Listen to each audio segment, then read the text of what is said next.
Fora da política não há salvação. Um canal e podcast para discutir política. Produzido por mim, o cientista político Cláudio Couto.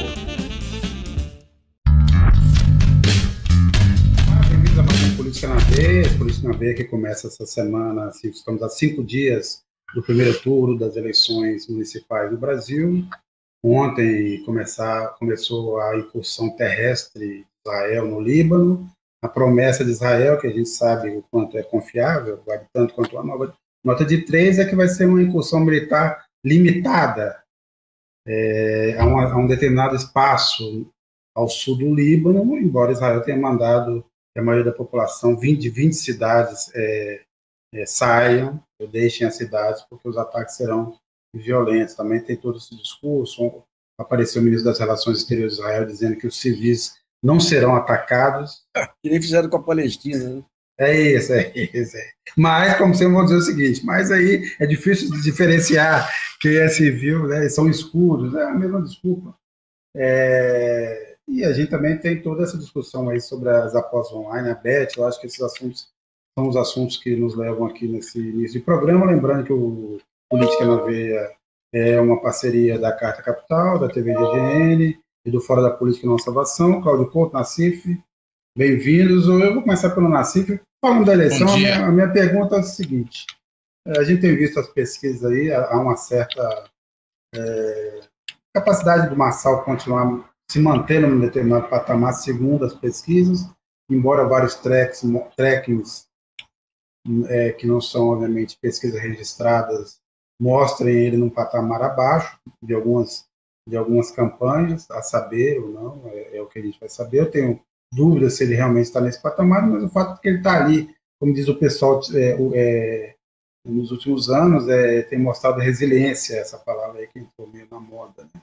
Mas ele está lá resistindo. Nassif e Couto, a minha pergunta inicial começando aí pelo Nassif, você vê alguma possibilidade de um segundo turno entre o Nunes e o Marçal, ou isso está descartado no seu entender? Pelas pesquisas aí, é uma possibilidade concreta, né? À medida em que a Tabata começa a tentar achar que pode ir para o segundo turno, e começa a atacar Boulos também, né? Agora, esse fenômeno Marçal é o fenômeno Milei, né? É a irracionalidade. Você vai avançando de irracionalidade em irracionalidade. Você precisa sempre superar a irracionalidade anterior, né?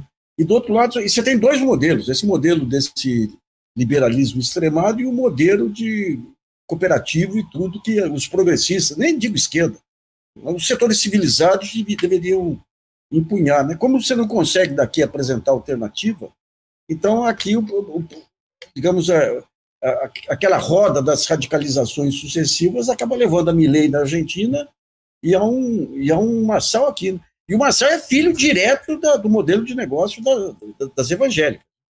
Eu estava outro dia pegando uma matéria do Jornal Nacional com o bispo Edir Macedo, ensinando como trabalhar o fiel e tudo. E quando você pega os primeiros golpes do Marçal, eram pastores evangélicos. Então ele pega todo aquele processo de irracionalidade, de pastor e fiéis tem que acreditar, e traz essa ideia da desorganização total para a política, né?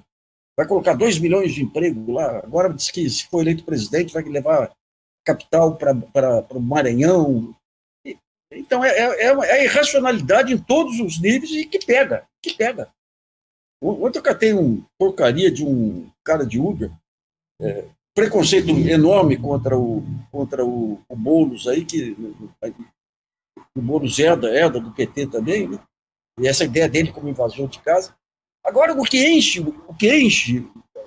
você pega a conversa do Lula com o Bill Gates. O Lula foi o cara que deu sobrevida ao capitalismo brasileiro. O Lula é um cara capitalista. É um cara, não chega nem à social-democracia. É um cara que amenizou aquela baita miséria que foi deixada depois daqueles problemas todos aí do Plano Real. Afrouxou um pouquinho aí com algumas políticas compensatórias, devolveu um pouco de equilíbrio ao país, manteve o mesmo modelo de financiarização até hoje, e E o que jogam contra ele é que não, ele é um cara de esquerda, subversivo, ou seja, a irracionalidade tomou conta do país em todos os níveis. Eu não sei que hora que vai parar, não. Né? Jorge Couto. Por onde você quer que eu comece, Sérgio? Pelo princípio. Pelo princípio era o verbo. É isso. E, aliás, foi o grande tema, inclusive, do debate do UOL de ontem, né? Que foi do UOL da Folha, né? Que foi essa questão de, afinal de contas, quem era mais religioso, né? Por isso que eu lembrei de um princípio era o verbo, né? Porque é assim que está na Bíblia. E o Marçal, nesse debate do UOL, ficou cobrando o Ricardo Nunes, se ele fosse verdadeiramente cristão, que ele tinha que ter ali de cor uma série de versículos das Sagradas Escrituras para declamar ali no lugar. É notável, né, como a essa altura do campeonato, né, a gente ainda é obrigado a ter uma discussão que passa por esse tipo, né, de quem é mais pio do que o outro, né, ou seja, a gente vai se aproximando aí de uma discussão de fundamentalismo religioso no meio da eleição municipal. A pergunta é, o cara está se concorrendo para prefeito ou para rabino? O rabino ou pastor, acho que aí ele pode escolher, né? Padre é um pouco mais complicado porque dá mais trabalho. Rabino também dá, né? Vamos ser justos aqui, não dá para ser rabino de hoje para amanhã, né? Pastor é só abrir uma portinha e você pode começar a bancar o pastor, mas padre e rabino, o cara tem que passar pelo menos por uma formação prévia, né? E aí fica um pouco mais difícil. Mas o Marçal já banca um pouco esse mesmo tipo de papel, né?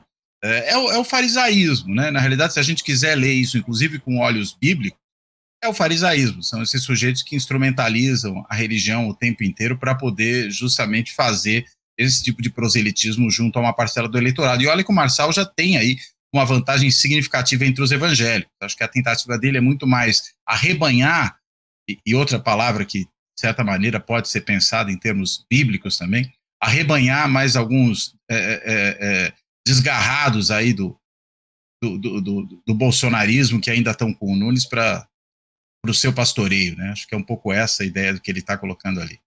Mas é que eu não sabia se você queria que eu começasse pela eleição municipal, se você queria que eu falasse do Lula, se você queria que eu falasse do Líbano. Então eu fiquei meio perdido aqui de por onde começar, né? Falando da eleição municipal, a partir da pergunta se você acha que, olhando as últimas pesquisas e o movimento atual da campanha, se dá para realmente há um risco de o Boulos não ir para o segundo turno.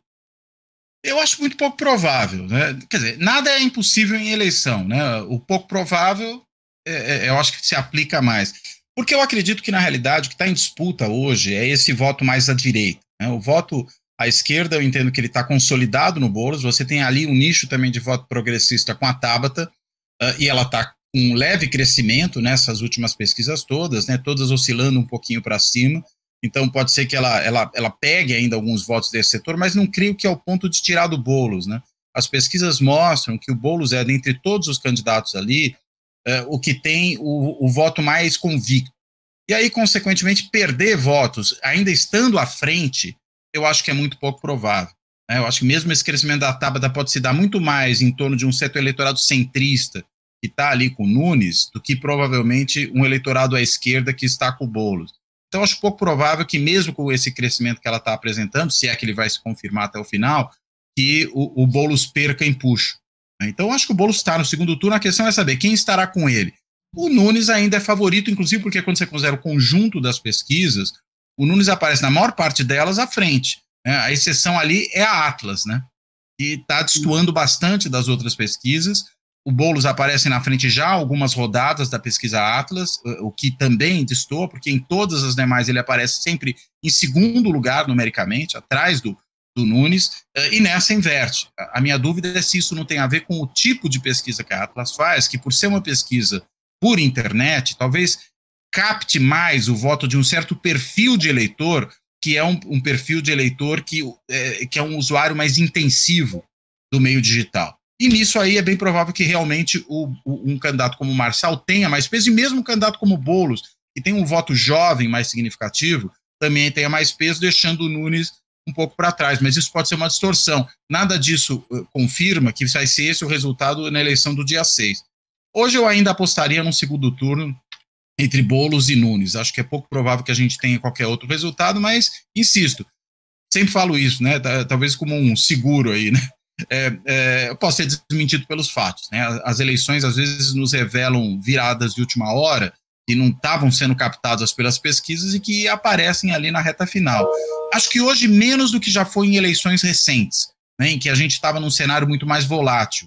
Por que eu acho o cenário hoje menos volátil? Porque a extrema-direita, em boa medida, se consolidou, ela tem um nicho, ela já não é mais um fenômeno em crescimento, ela é um fenômeno estabilizado, a extrema-direita. Então, o que acho que está sendo medido hoje é o que temos aí, e você também não está mais naquele período em que os grandes outsiders ganham corpo. Claro, pode aparecer um aqui, outro ali, o próprio Marçal é um exemplo de que ainda há espaço para alguns outsiders, mas não é aquela onda de outsiders que nós tivemos, por exemplo, em 2016 e nem em 2018, na eleição que elegeu não só Bolsonaro, que é um falso outsider, né, mas vários outros que se venderam como outsiders, alguns sendo de fato, outros se fingindo, de novo, insisto, no caso do Bolsonaro, e acabaram arrebanhando esse voto. Eu acho que a gente já está num outro momento.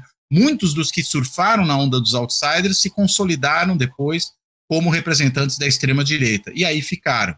Então a gente está lidando com outro fenômeno que é muito mais sólido, muito mais perene do que aquele que a gente verificava antes. Daí eu esperar menos surpresas de última hora dessa vez. Eu queria só colocar um pontinho aí. Eu sempre acompanhei as eleições desde lá atrás, com os olhos do mercado de ações.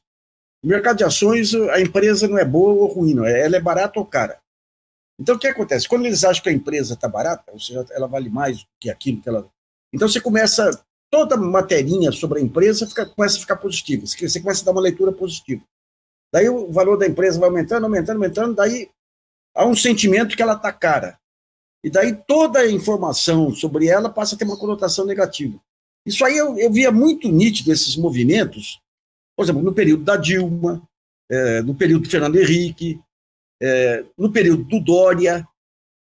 Agora, com essa rapidez que você tem aí de redes sociais, eu achava, por exemplo, que o Marçal, depois daquele saldo dele, ele ficou caro. Daquele tanto de... Ele começa a cansar aquele estilo dele de muita virulência e tudo, e daí ele ficou caro e começaria...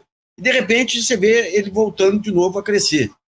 Ou seja, a volatilidade hoje, de personagens já conhecidos aí, que agora ele já é um cara conhecido, né? A volatilidade é muito maior do que em outros tempos por conta dessa loucura de redes sociais aí, de vídeos aí que são divulgados aí, sabe? Eu achava que ele estava fora, depois cansou. Quando era novidade, com o negócio de ofensa, passa um tempo, cansa, fica caro, daí começa... E ele cai naquele período em que o Malafaia vai em cima dele, que ele tenta entrar naquele comício e tudo aí, e depois recupera de novo, né? Então eu estou na dúvida, Nassif, eu realmente tenho dúvidas. Eu acho que o patamar do Marçal talvez seja menor do que essas pesquisas estão captando, né? O desempenho dele no UOL ontem, para variar, né? A coisa que mulher não vota em mulher, porque mulher é inteligente, é uma das frases assim, mais boçais e contraditórias, são poucas palavras e, no entanto, é uma contradição em si, outros pronunciamentos que ele fez. E esses trackers que estão pegando uma rejeição ainda em ascendência do Marçal. E nós estamos nesse momento, e aliás eu queria até perguntar para vocês, a gente teve 2 manifestos aí publicados, um defendendo o voto útil no Boulos, juntando vários artistas, tal, intelectuais, jornalistas, e o outro do Armino Fraga, do Luciano Huck e essa turma, né, o que sobrou do Tucanato, mais o pessoal lá do Rio de Janeiro, da PUC do Rio de Janeiro e dos negócios cariocas, para falar em defesa do sonho, defender a Tabata, que não podemos abrir mão do nosso sonho. E é, de novo, o mesmo fenômeno, Nassif. Quer dizer, passa o tempo e não entende. Quer dizer, você está olhando um cenário que você pode ir para o segundo turno, Nunes e Marçal, uma hipótese como essa, e essa turma veio falar em sonho, em votar na Tabata. É sempre flertando com o abismo, né? E sabe quem que vai ser a terceira via? Já mostrou que pode entregar tudo que ele promete? Tarcísio de Freitas, aí depois dessa patuscada aí da Sabesp, todo o esquema que ele montou, habilidosíssimo, montou a estrutura para comprar a Assembleia Legislativa, a mídia já apoiou por conta das ligações com o mercado e tudo. Então, ele vira a grande esperança. Eu acho que o Marçal vai ser o cara que vai ajudar a ressaltar a imagem de ponderado, do bolsonarismo ponderado do Tarcísio. Ele vai ser a terceira via. A Tabata, no máximo, vai ser uma boa deputada federal votada lá. Agora, o Tarcísio, esse livro que eu estou soltando aí, tem um capítulo inteirinho dedicado aos negócios do Tarcísio lá no DENIT. Né? É um cara de negócios, efetivamente. Negócios com militares, negócios com ONGs militares e tudo. Agora, aqui ele entregou a Sabesp, a maior empresa de saneamento público aí, entregou na bacia das almas aí, fazendo uma negociata. Se fosse um país sério aí, o Supremo já tinha cancelado isso aí. Então, para mim, ele vai ser, daqui a pouco vai estar o Armindo chegando perto lá, o Huck trazendo o Zelensky para apoiar ele. Esse Huck é um ridículo também, da vida. Não, já tinha sido um horror o leilão da Eletrobras, o leilão da Sabesp conseguiu superar o leilão da Eletrobras e facilidade para comprador. Agora, a pergunta aí, Couto, é essa, assim, o que a gente diz dessa franja da sociedade que se diz assim, tão democrata, tão defensora de certos valores, intelectuais e tal, pensador, estou falando da Armindo Fraga, Luciano Huck e Caterva, em mais um manifesto que presta um serviço, no fundo, à extrema-direita, não? Você diz no manifesto de apoio à Tabata? A Tabata, então, vamos no nosso sonho, vamos lá, não podemos abrir mão do sonho, esse é o momento de insistir nisso.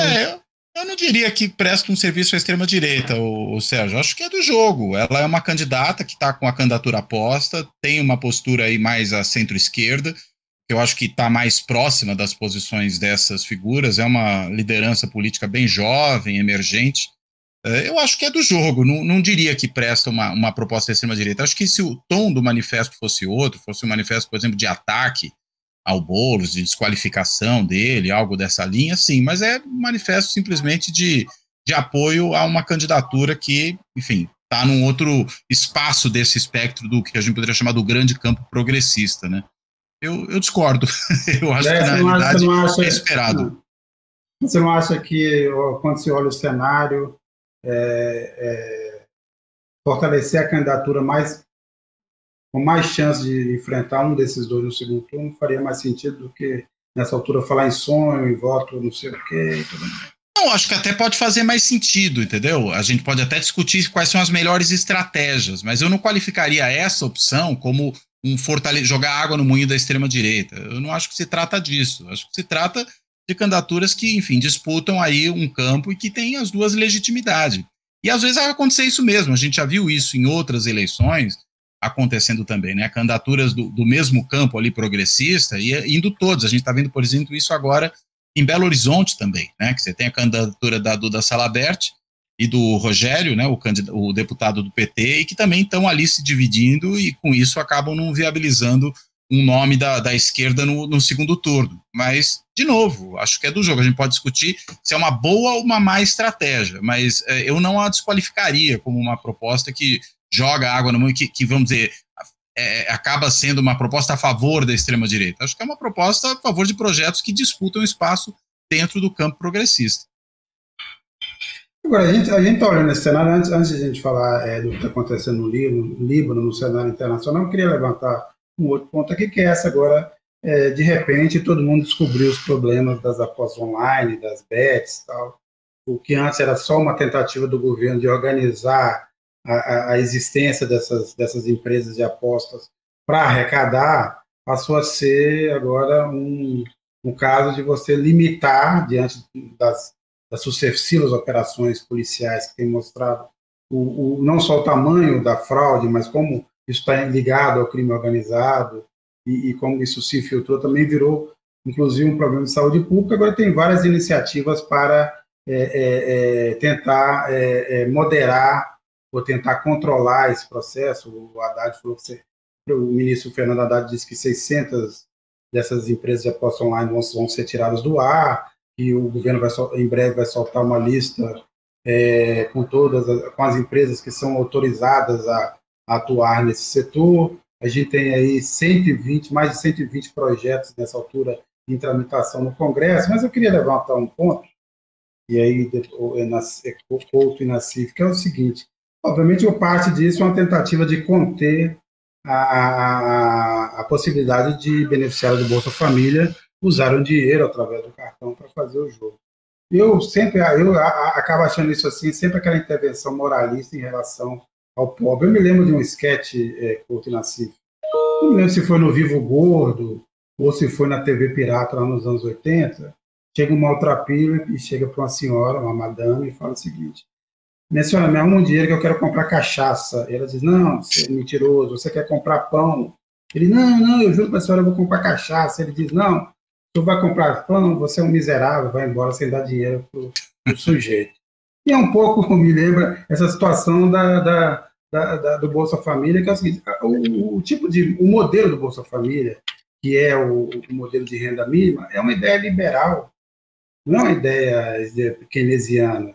Assim, substitui em vez de você dar uma cesta básica, você dar um benefício de você dá dinheiro, porque o sujeito vai gastar esse dinheiro como quiser. Do ponto de vista do PIB, não faz diferença nenhuma se ele gastar com cachaça, com leite, com arroz. Aliás, se ele comprar cigarro, o Estado até ganha mais, arrecada mais, porque o imposto é maior. Mas ele sempre tem essa pressão moral, e eu perguntei por que não? Por que esse sujeito recebe o dinheiro e o discurso todo o dinheiro é para ele, por que ele não vai poder gastar do jeito que se quiser, e aí você limita a atuação dessas apostas e dessas empresas bet em outro nível, quer dizer, proíbe a propaganda, proíbe de atuar, e não tentar dizer para o sujeito que recebe o Bolsa Família como é que ele deve gastar o dinheiro, mas o Nassif cá para nós. Quando você vê parte do levantamento aí, eram valores incompatíveis com o Bolsa Família.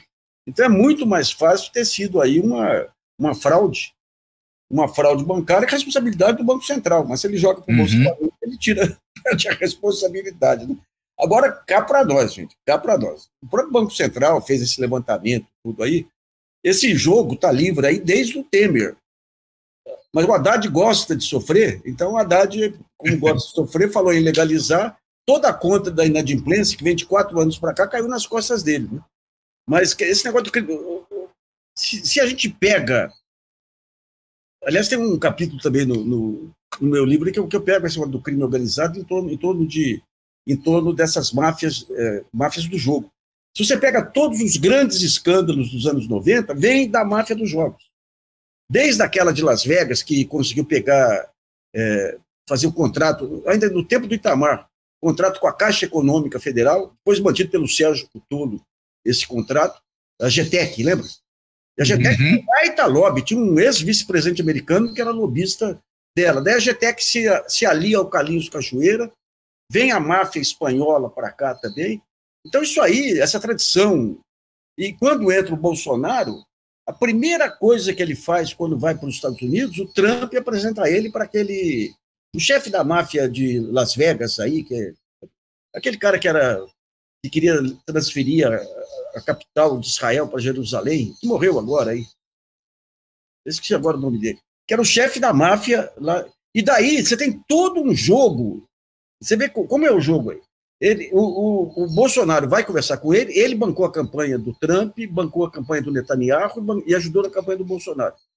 Logo em seguida vem aquele sanfoneiro terrível, que era ministro do Turismo, para falar com ele.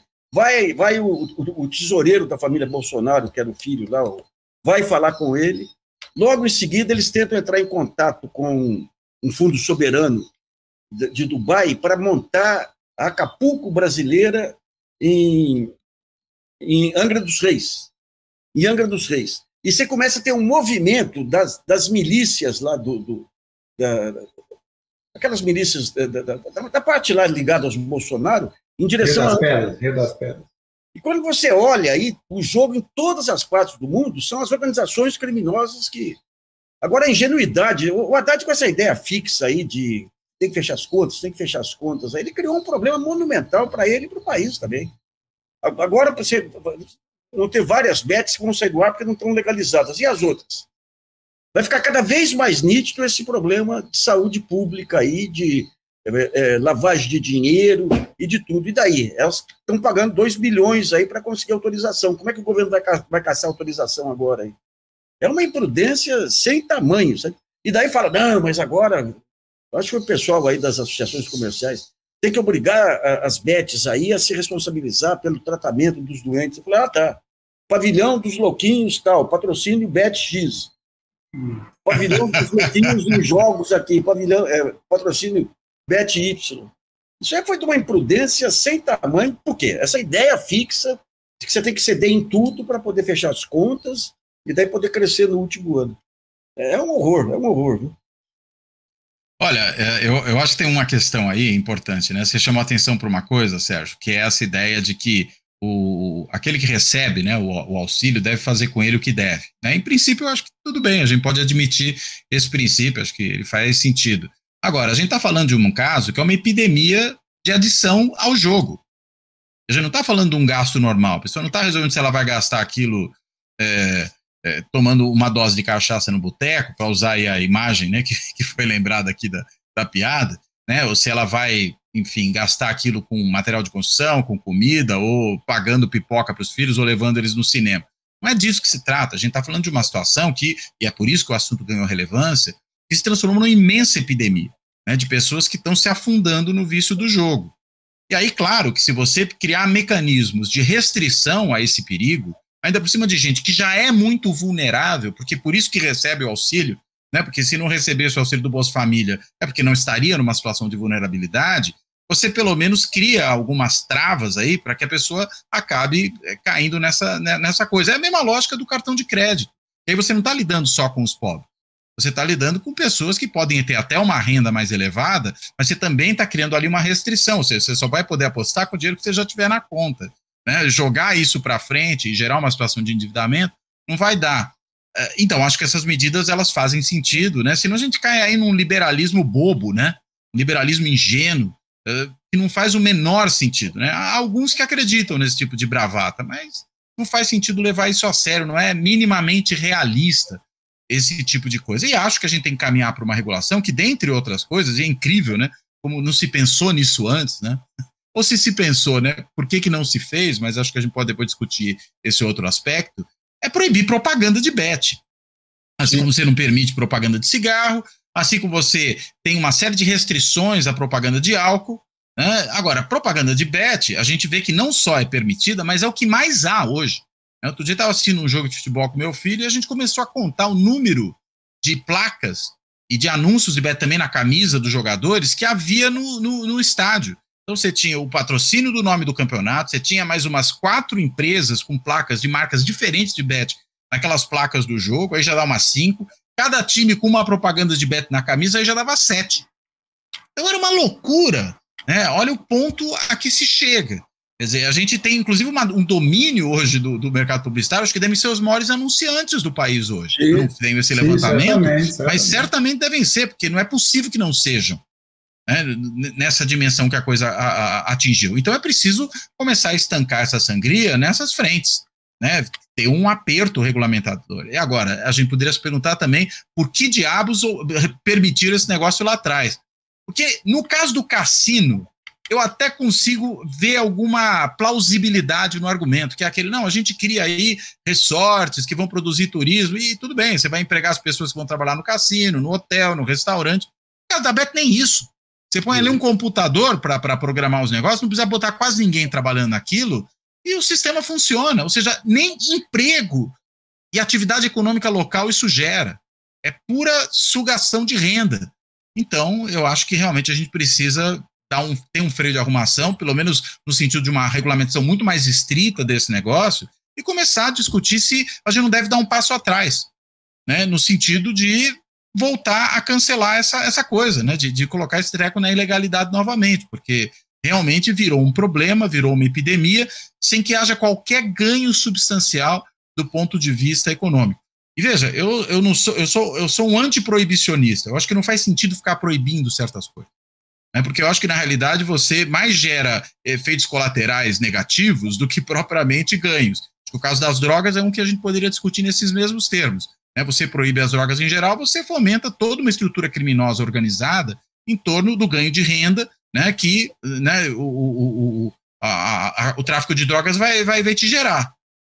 Agora, faz sentido, então, a guerra às drogas? É um assunto que a gente precisaria discutir com muito mais seriedade. Eu acho que não faz sentido algum. E acho que a gente deveria discutir uma seleção no sentido de descriminalizar esse negócio com uma forte regulamentação, porque as pessoas vão continuar procurando esses produtos. Agora, o jogo, eu acho que pode ter uma lógica parecida, mas não com esse grau de facilidade, em que o indivíduo acessa pelo celular, do sofá de casa, da cama, né, do banheiro, do ônibus, de qualquer lugar.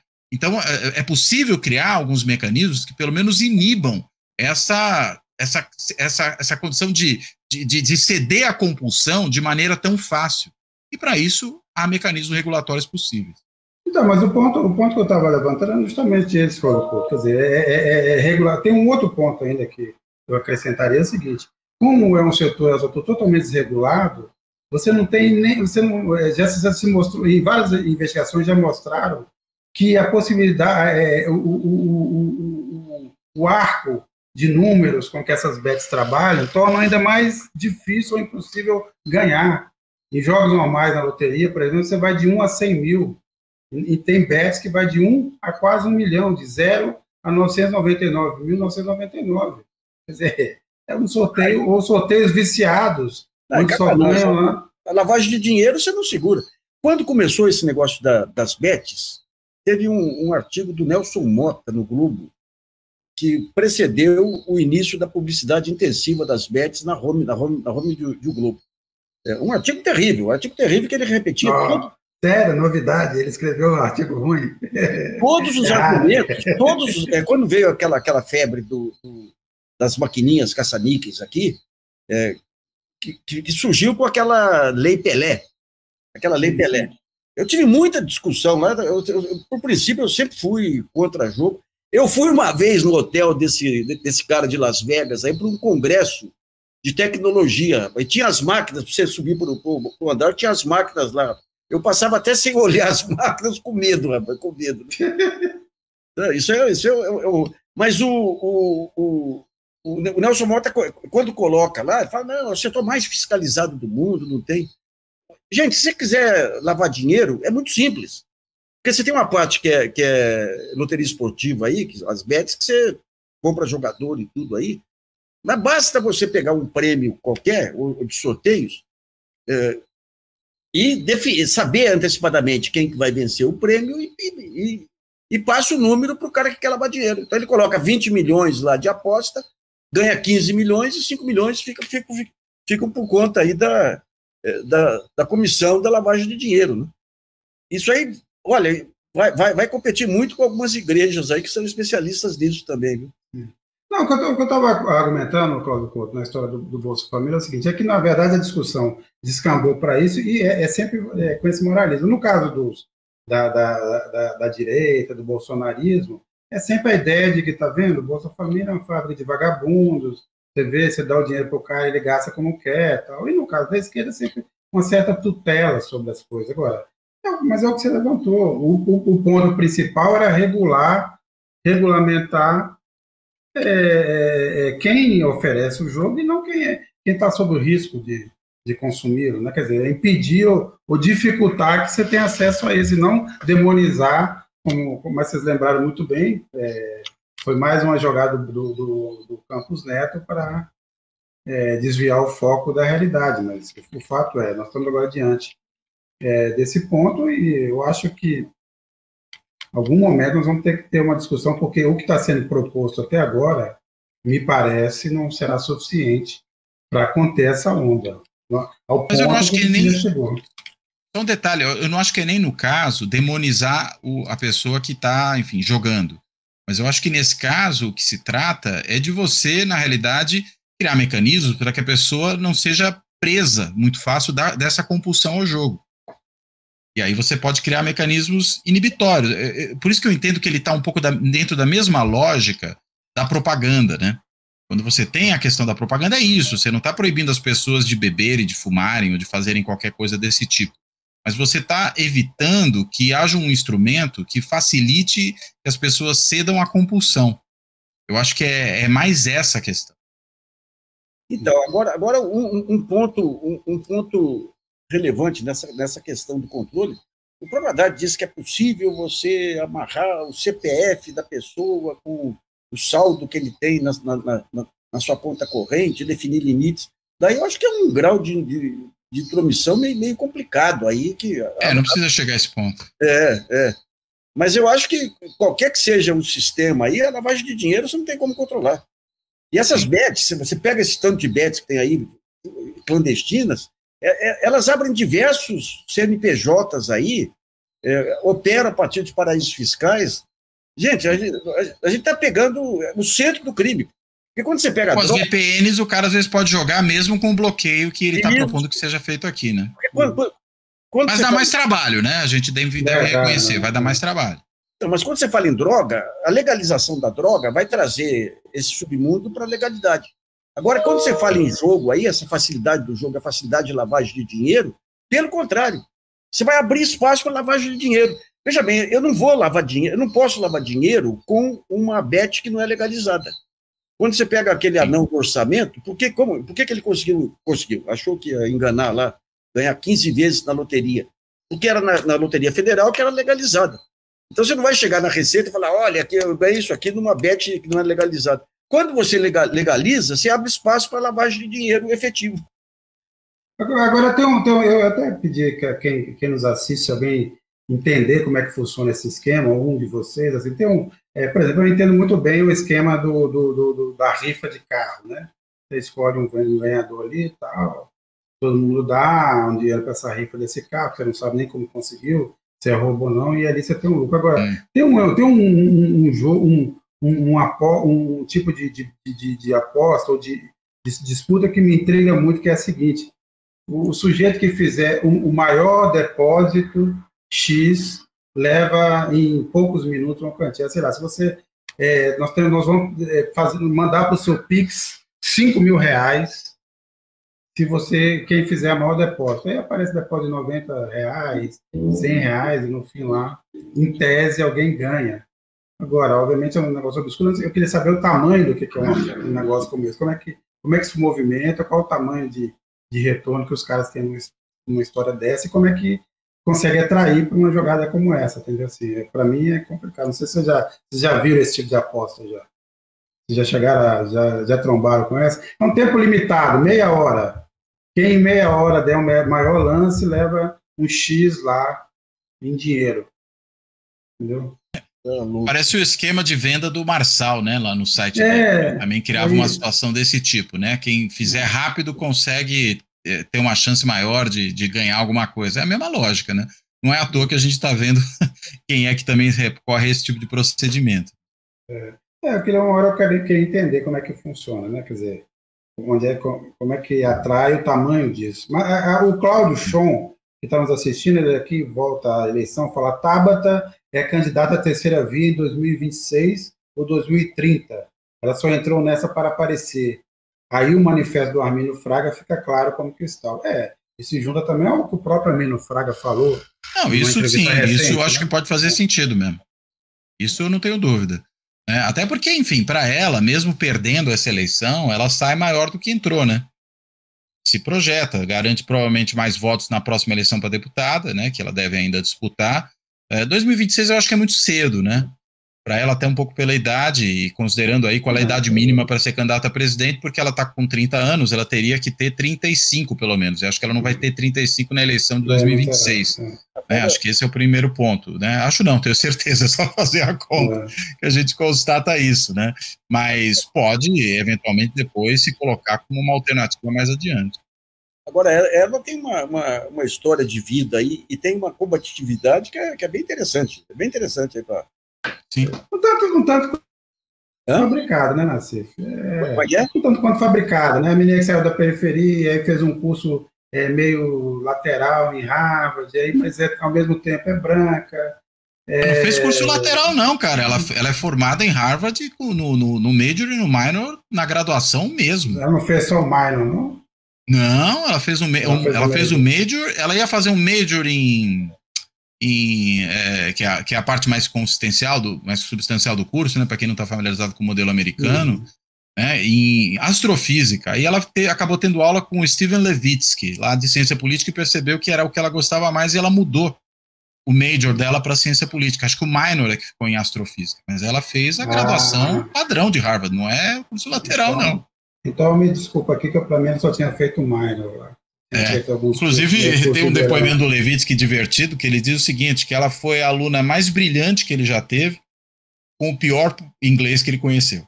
O pior inglês que ele conheceu. O Volney Mas a mais brilhante. O Volney Lima Silva, Nassif, lembra a frase do João Alves: Deus me ajudou e ganhei 50 vezes na loteria. É isso aí. Deus sempre ajuda quem aposta cedo, né? A quem acorda cedo para apostar. Mas a minha mulher às vezes insiste para que eu jogue na Mega Sena, né? Ela falou, acumulou, você tem que jogar. Eu falei, não, mas acumulou. Eu falei, mas por que você acha que acumulou? Porque ninguém ganhou.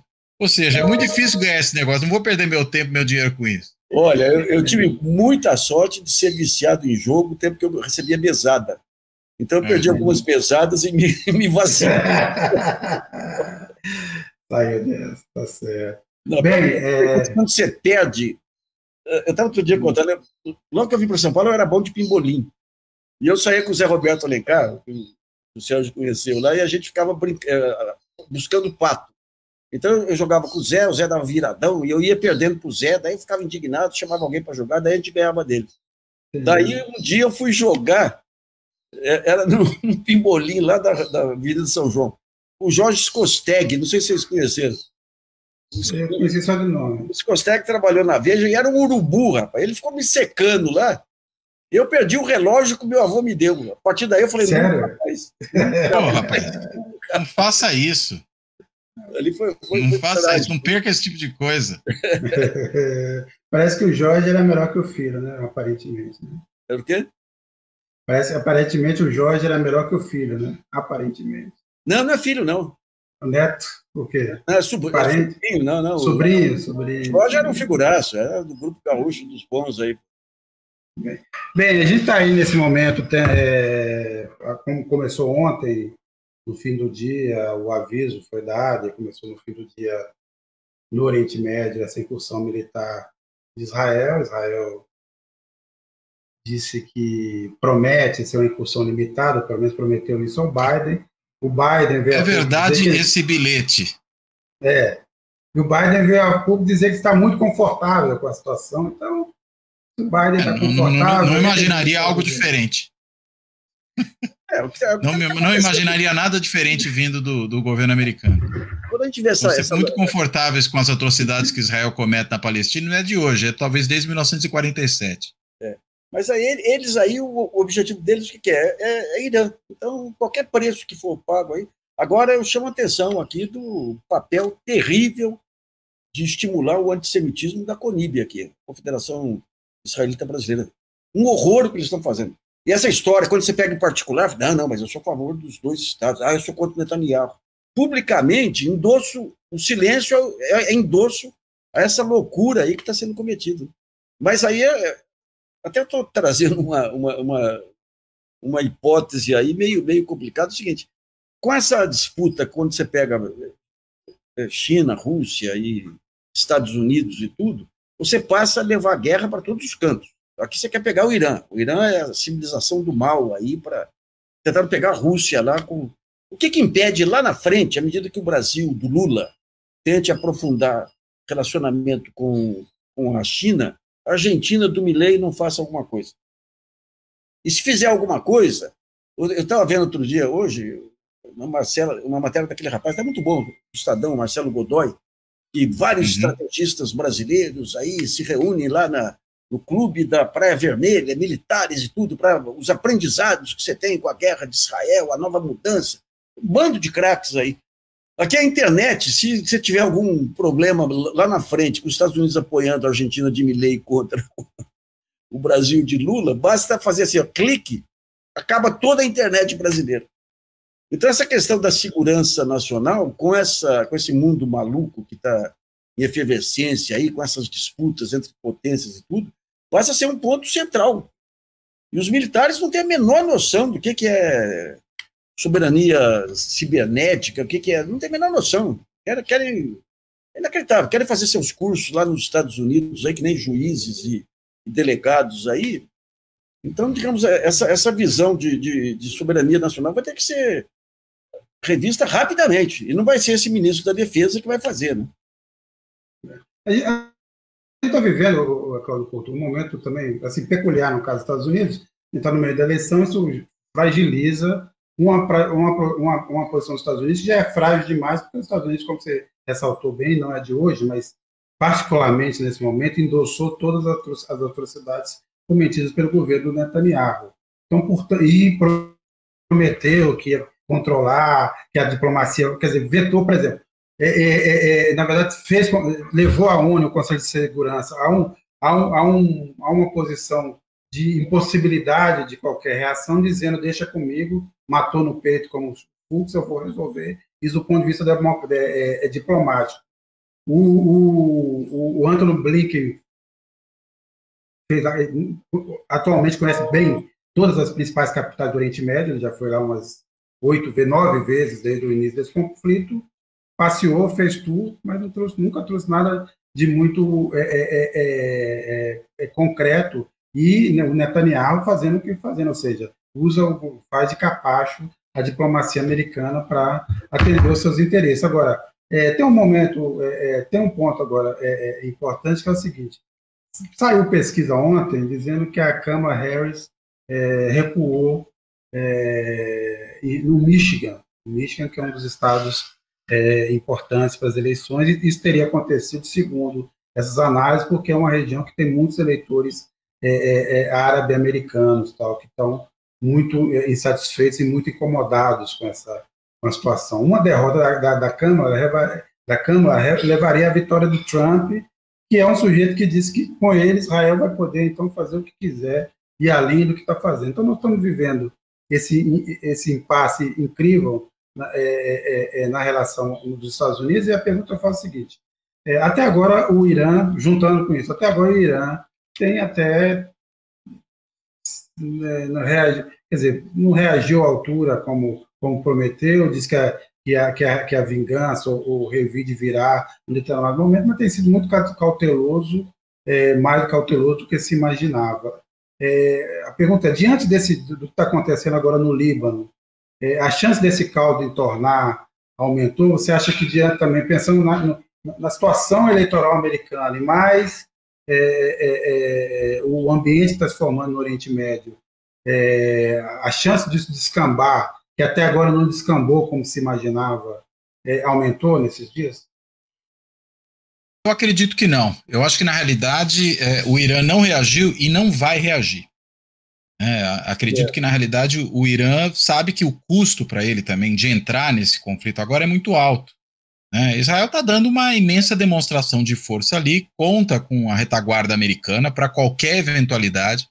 Se o Irã entrar nesse conflito, claro, esse conflito tende a escalar, Israel vai para cima com tudo, e vai para cima, claro, antes de mais nada, com ataques aéreos, porque diferentemente do Líbano e da Palestina, que são contíguos ali ao Estado de Israel, você tem o Irã um pouquinho mais longe, então não é tão simples assim você tentar uma invasão por terra. O que a gente provavelmente seria um massivo ataque aéreo e a possível participação americana, por exemplo, com algum tipo de suporte marítimo. Aí a coisa realmente se complicaria. Então, acho que o Irã vai ficar muito no campo da bravata, no campo, enfim, das ameaças, do questionamento, mas muito difícil escalar isso para um conflito aberto. Acho que vai ser muito surpreendente se isso efetivamente acontecer. Agora, o que a gente tem é uma pax israelense-americana sendo estabelecida ali naquele lugar. Ou seja, você está correndo risco, inclusive, de Israel, isso já começou a surgir, inclusive no debate interno de Israel, resolver anexar um pedaço do Líbano. O Jerusalem Post teve um texto, se não foi ontem, foi anteontem, tratando justamente disso, de que Israel talvez tivesse direito a uma parte do Líbano. Então, olha para onde a coisa pode caminhar. Não seria de se espantar que eles criassem uma espécie de estado tampão, de território tampão, ali no norte de Israel, sul do Líbano, com uma parte do território libanês. Já tem as fazendas ali, e agora poderiam também avançar sobre mais um território.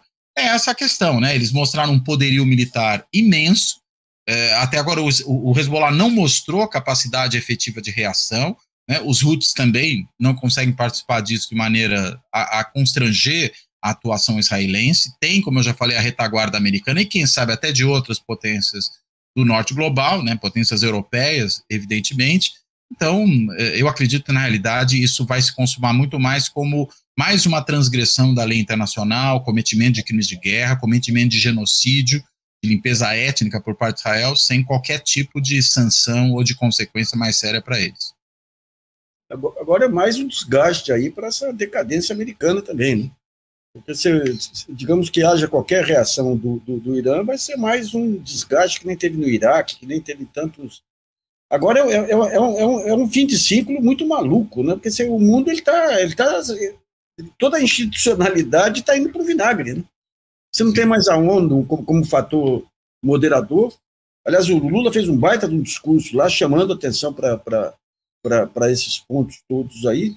Você tem uma potência que nem os Estados Unidos em decadência, tentando preservar espaço, e preserva-se sempre através da guerra. Tem uma China que está passando por dificuldades também agora aí, com a crise econômica, tudo. E você tem é isso que permite um maluco que nem o Netanyahu aí, sai matando crianças. Tem um levantamento aí que já morreram de mulheres e crianças que supera qualquer outro conflito do século. É uma loucura, é um mundo que está sem... Não tem o que a gente vê no Brasil aqui, em tamanho menor aqui, é o que está no mundo. É um mundo sem direção, sem lideranças, talvez com a mais medíocre lista aí de estadistas aí do século, né? Não tem um estadista que... O único estadista aí é para a guerra, aí, que é o Putin lá e o chinês. No Ocidente você não tem quem, não tem uma referência. Você pega a França lá, um sujeito que não sabe para onde vai, pega a direita, vai para a esquerda, a Alemanha, depois da Merkel, acaba. A Europa numa decadência sem tamanho aí. Caras que entram numa guerra, estimulam a guerra a reboque dos Estados Unidos, sabendo que vai afetar a economia deles. Nem o interesse europeu está nítido aí, né? Então é um período complicado. O pessoal fala, não, a grande ameaça ameaça ambiental, a ameaça ambiental é uma grande ameaça, mas uma terceira guerra também. Mas a ameaça nuclear continua sendo nesse momento maior. No caso da Europa, Nassif, quer dizer, rapidamente é o fato de que a Europa deixou de ser um palco de disputa, né, entre o Ocidente e o Oriente, não é mais. Porque a Rússia está ali e tal, mas não é o mesmo efeito da União Soviética, não é a ideia de defender as liberdades contra o avanço do comunismo e tal. Então deixou de ser, perdeu essa posição, e ela não consegue entender isso. E se um Trump ganhar, o Trump vai deixar mais claro, como ele fez na última semana, de novo, um discurso dizendo que a Europa não se defende, não vai ser os Estados Unidos que vai ficar pagando para a Europa a defesa da Europa. E ela que se vira. Aí você tem esse plano do Draghi, por exemplo. É um clássico plano keynesiano, né? Gastar 800 bilhões de euros por ano, a União Europeia, para conseguir se relocalizar, quer dizer, reindustrializar, investir em novas tecnologias, porque nessa altura está atrás, quer dizer, pensa assim, não tem nenhuma grande empresa de tecnologia europeia. Ou elas são americanas ou elas são chinesas nessa altura. Sim. Basicamente esse jogo. E no caso do Oriente Médio, é interessante também um pouco no caso da Ucrânia, embora a Ucrânia seja mais uma guerra clássica daquela do século XX, com invasão de terreno e tal, e uma guerra campal entre duas forças que mais ou menos se equivalem, porque a Ucrânia tem grande apoio. Israel é uma invasão constante, mas talvez essa ideia de que há uma guerra total ou uma operação que seja de curto prazo, a gente esteja muito enganado. Talvez isso tudo que está acontecendo em Israel dure muito mais tempo do que a gente está imaginando. Seja de momentos de altos e baixos, recuos e avanços, mas uma ocupação constante. Gaza já era, né? Quer dizer, quem acreditar nesse momento ainda na ideia de dois estados pensando em Gaza está totalmente enganado, porque primeiro não sobrou nada de Gaza, né? E não é esse o propósito mesmo, né? Que haja dois estados por parte de Israel, né? É o contrário, né? Se possível, inclusive, anexar Gaza. Isso também já apareceu em discursos de lideranças políticas israelenses. É esse o jogo, né? E é difícil que esse jogo mude. Aliás, eu acho que mais do que difícil, eu diria que é impossível esse jogo mude. Ele não vai mudar. Ai, ai. Mas, e aí o ponto é o seguinte, mas como é que é só esse, o ponto em aberto é como a vizinhança do Oriente Médio vai se recolocar daqui a um tempo, não agora, provavelmente vai ter uma repercussão de médio prazo, queria saber como é, mas aparentemente toda aquela tentativa de uma pacificação regional também já foi para o vinagre, e aí é mais tensão e tal. Então, como diz o Nassif, vocês encontraram para viver, rapaz? Nossa Senhora. Não? Estou pensando onde é que dá para morar. Nova Zelândia, talvez. Não, Portugal está enguetado. Você não tinha chegado aí. Estava conversando sobre Portugal. É que Portugal é só patético, né? Assim, algum momento ficará talvez uma coisa violenta, mas a gente teve a vitória na Áustria da extrema-direita. A Alemanha resolveu descumprir os acordos da União Europeia, acordos que ela, né, faz parte da base que insistiu em fazer, que agora ela está fiscalizando as fronteiras terrestres com a França, com a Polônia, que é totalmente contra a livre circulação na Europa. E as pessoas estão começando a ficar irritadas, está ficando complicado. Agora, em Portugal, aqui a gente teve um final de semana uma manifestação contra a imigrância, embora todos os dados mostrem que sem imigração, Portugal estaria numa péssima situação, não só na previdência, como trabalho, e aí teve um levantamento recente também mostrando que nas cidades onde tem mais imigrantes em Portugal são cidades com menor índice de violência. Ainda assim, nós tivemos uma manifestação aqui de 2.000 a 3.000 integrantes do Chega para reclamar da migração. E aí, o ponto patético, porque Portugal, em vários momentos, se parece muito com o Brasil e vice-versa. Quer dizer, é uma obviedade. Há motivos para isso. Mas aí entrevista um garoto de 17 anos na manifestação do Chega, e ele reclama que essa nova migração está atrapalhando até os imigrantes que chegaram aqui antes. Aí descobrimos que é do Brasil. Ele veio para Portugal aos 3 anos de idade. É um imigrante xenófobo. Essa é uma categoria interessante, né? Imigrante xenófobo. Quando eu tive Portugal, rapidamente, aí sem ter a vivência do Sérgio lá, se conversar com alguns portugueses, eles falavam, não, a gente descobre que o cara é brasileiro quando a gente vai no restaurante e é bem atendido. Não, tem isso. Os garçons aqui brasileiros dão uma certa alegria. Agora, eu, como já digo aqui com os meus conhecidos portugueses, vocês podem ter certeza que quem vai colocar o André Ventura no poder vão ser os brasileiros, os bolsonaristas que se mudaram para cá. Sendo que o André Ventura, nesses dias, atacou, né, os brasileiros.